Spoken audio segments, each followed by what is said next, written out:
Walking is a complex cyclic pattern of body movement that are repeated over and over again, step after step. Two important requirements of walking include ground reaction force for supporting body and periodic movement of each supporting foot in the progression direction. This periodic repetitive cycle is known as gait cycle. In this video, we try to explain the gait cycle, different phases, and parameters that are used to identify walking behavior. This is called gait analysis.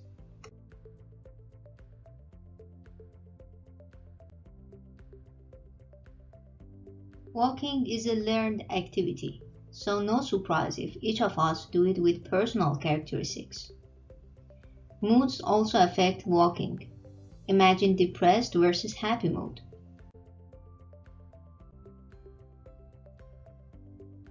The parameters should be taken into account for the gait analysis are as follows: step length, step width, cadence, speed, and the line of progression, which we will discuss about them in this video.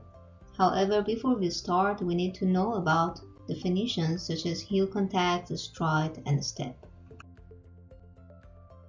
In this video, the right foot is shown with red color and left foot with blue. The figure is vertical reaction force versus time. The vertical dashed line is a time indicator will be paused at each heel contact left and right. First heel contact for the right heel.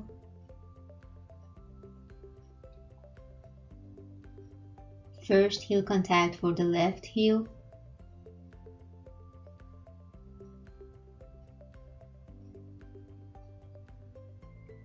Second heel contact for the right heel. And second heel contact for the left heel.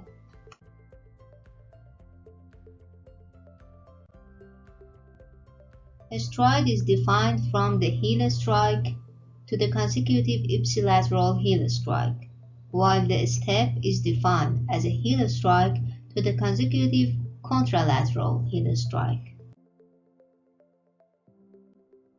In the anterior-posterior direction, stride length is the distance traveled during a stride, and stride time is defined as the time of completing the stride.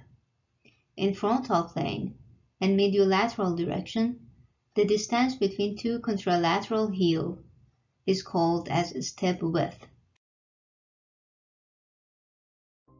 Here we have plotted contralateral heel positions in the mediolateral direction, and based on that calculated the step width, which is 14 cm.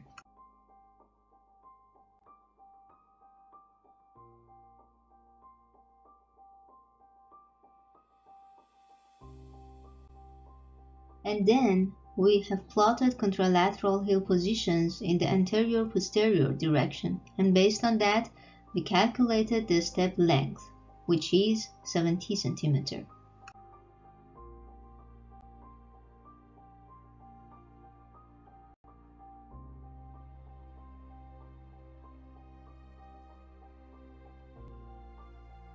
Look at the time indicator proceeding during gait cycle and the human walking at the same time.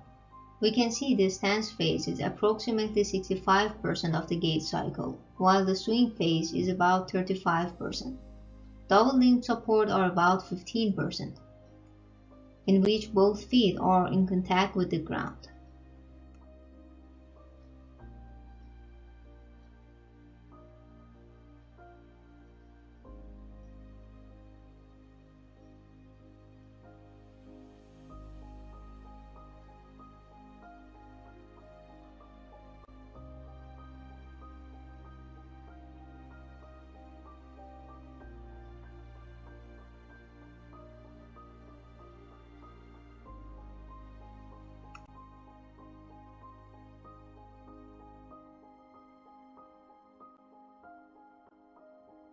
Walking speed is the distance walked during a certain period divided by the time taken to walk that particular distance.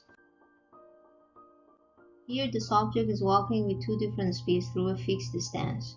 At the slow speed, the time taken to walk is 5.67 seconds, while in the faster trial it is 3.86 seconds. So the speed calculated are 1.12 and 1.65 meters per second respectively.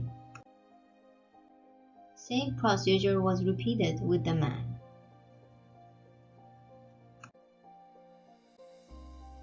We have seen self-paced walking speed for the man was greater than the woman.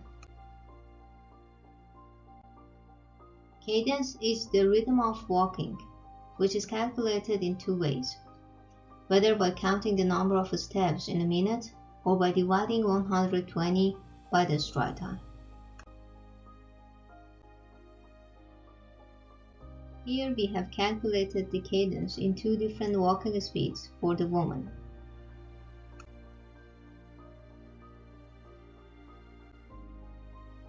And then for the man.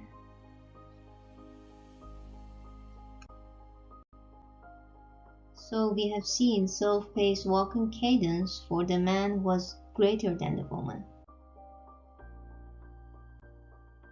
Based on the literature, cadence is related to the length of the lower limb as well as speed of walking.